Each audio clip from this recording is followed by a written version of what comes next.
اعوذ باللہ من الشیطان الرجیم، بسم اللہ الرحمن الرحیم۔ السلام علیکم خواتین و حضرات، آئی سٹوریز ایک نئی ویڈیو لے کر آپ کی خدمت میں حاضر ہے۔ امید کرتی ہوں آپ سب لوگ بالکل خیریت سے ہوں گے۔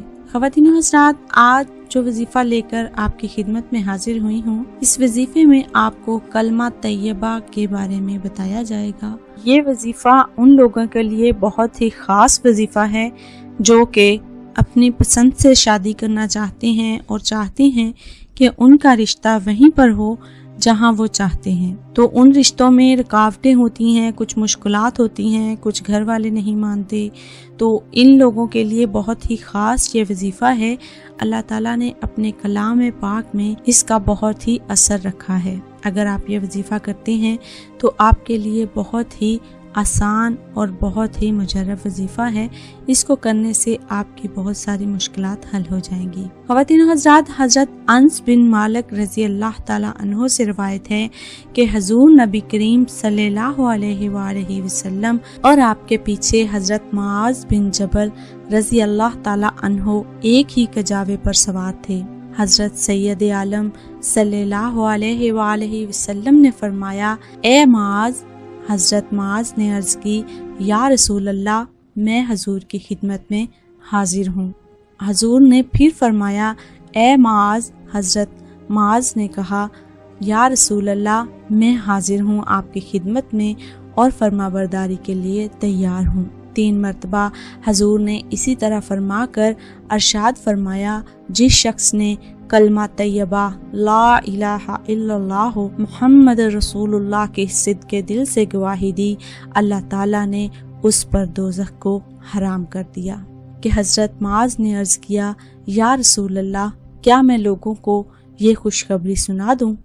تو آپ صلی اللہ علیہ وآلہ وسلم نے فرمایا، پھر تو عام طور پر لوگ اسی پر بھروسہ کرنے لگیں گے۔ حضرت معاذ نے اپنے انتقال سے کچھ عرصہ پہلے علم کے گناہ سے بچنے کے لیے یہ حدیث بیان فرمائی۔ ایک دفعہ حضرت محی الدین ابن العربی رحمۃ اللہ علیہ فرماتے ہیں کہ نبی صلی اللہ علیہ وآلہ وسلم نے فرمایا، جو شخص 70,000 بار لا الہ الا اللہ پڑھے اس کی مغفرت کر دی جائے گی، اور جس کے لیے پڑھا جائے گا اس کی بھی مغفرت ہو جائے گی۔ مزید فرماتے ہیں کہ میں نے اسے اتنی مقدار میں پڑھا لیکن اس میں کسی کے لیے خاص نیت نہیں کی تھی۔ ایک مرتبہ اپنے دوستوں کے ساتھ ایک دعوت میں گیا۔ اس دعوت کے شرکا میں سے ایک نوجوان کے کشف کا بڑا شہرہ تھا۔ کھانا کھاتے کھاتے وہ نوجوان رونے لگا۔ میں نے اسے رونے کی وجہ دریافت کی تو اس نے کہا کہ اس کا سبب ہے کہ میں اپنی والدہ کو عذاب میں دیکھتا ہوں۔ میں نے دل ہی دل میں 70,000 کلمے کا ثواب اس کی ماں کو بخش دیا۔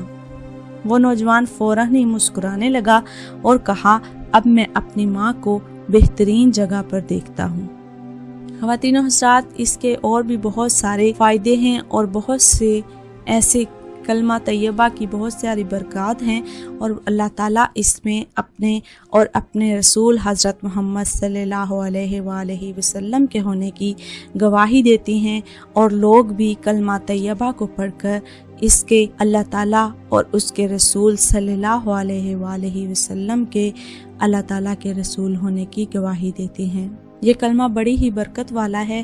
آج اس کے لیے جو ہم آپ کو مجرب وظیفہ بتانے جا رہے ہیں، یہ بہت ہی آسان وظیفہ ہے۔ یہ ان لوگوں کے لیے بہت ہی اہم وظیفہ ہے جو اپنی مرضی کی شادی کرنا چاہتے ہیں۔ آپ کا یہ وظیفہ کرنے کے لیے نماز کی پابندی ہونا ضروری ہے، کیونکہ اس عمل کو کرنے سے آپ کی بہت بڑی مشکل حل ہو جائے گی، اور نماز کی پابندی انسان کی مشکلات کو ختم کرتی ہے۔ اگر آپ نماز کی پابندی نہیں کریں گے تو وظیفے کا اثر زائل ہو جائے گا۔ خواتین و حضرات، جو وظیفہ آپ نے کرنا ہے اس کا طریقہ کار کچھ یوں ہے۔ اپنی مرضی کی شادی کرنے کے لیے نماز فجر یا عشاء کے بعد پہلے کلمہ یعنی لا الہ الا اللہ محمد رسول اللہ کو 300 مرتبہ پڑھیں، اور درمیان میں 11 بار درود پاک ابراہیمی بھی پڑھا جائے۔ یہ عمل 40 دن تک بلا ناغہ کیا جائے تو انشاءاللہ اس کی برکت سے ان کی پسند کی جگہ سے شادی کی رکاوٹیں بالکل ختم ہو جائیں گی اور ان کی مرضی کے مطابق شادی ہو جائے گی۔ امید ہے یہ ویڈیو آپ کے لیے فائدہ مند ہوگی اور ویڈیو نے آپ کی معلومات میں بھی اضافہ کیا ہوگا۔ اپنی ایک اور خوبصورت سی ویڈیو کے ساتھ پھر حاضر ہوں گے، تب تک ہمیں دیجیے اجازت۔ اپنا اور اپنے ساتھ دوسروں کا ڈھیروں سارا خیال رکھیے گا، ہمیں اپنی دعاؤں میں یاد رکھیے گا۔ اللہ حافظ۔